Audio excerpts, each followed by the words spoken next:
شوپیاں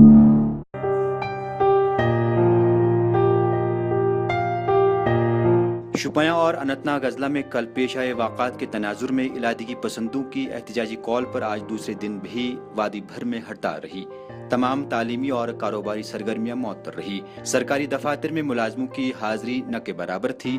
سری نگر کے نوہٹا، گوجوارہ، علی کدل، خانیار، ریناواری اور موسمی علاقوں میں کرفیو جیسا سما تھا، جبکہ سرکار کی طرف سے کلگام اور شوپیاں جانے والے تمام راستوں کو سیل کیا گیا تھا۔ اس دوران آج کشمیر یونیورسٹی میں طالب علموں نے عام شہریوں کے مارے جانے پر زبردست احتجاج کیا۔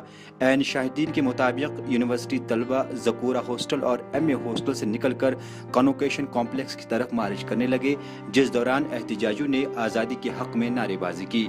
اس دوران احتجاج کرنے والے طالب علموں نے اجتماعی طور کل جام بحق ہوئے افراد کا غائبانہ جنازہ بھی ادا کیا۔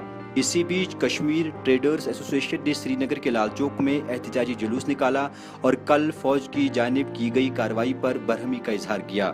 جے کے ایل ایف کے چیئرمین یاسین ملک کو آج صبح پولیس نے گرفتار کر کے کوٹھی باغ پولیس اسٹیشن پہنچایا۔ پارٹی ترجمان کے مطابق یاسین ملک کے گھر واقع محسومہ سری نگر میں پولیس کی بھاری نفری نمودار ہوئی اور اسے گرفتار کیا۔ واضح رہے کل شوپیاں اور اننت اضلاع میں الگ الگ جھڑپوں کے دوران 19 افراد جاں بحق ہوئے تھے، جن میں 12 ملیٹنٹ، 3 فوجی جوان اور 4 عام شہری شامل ہیں۔ بیورو رپورٹ، خبر اردو۔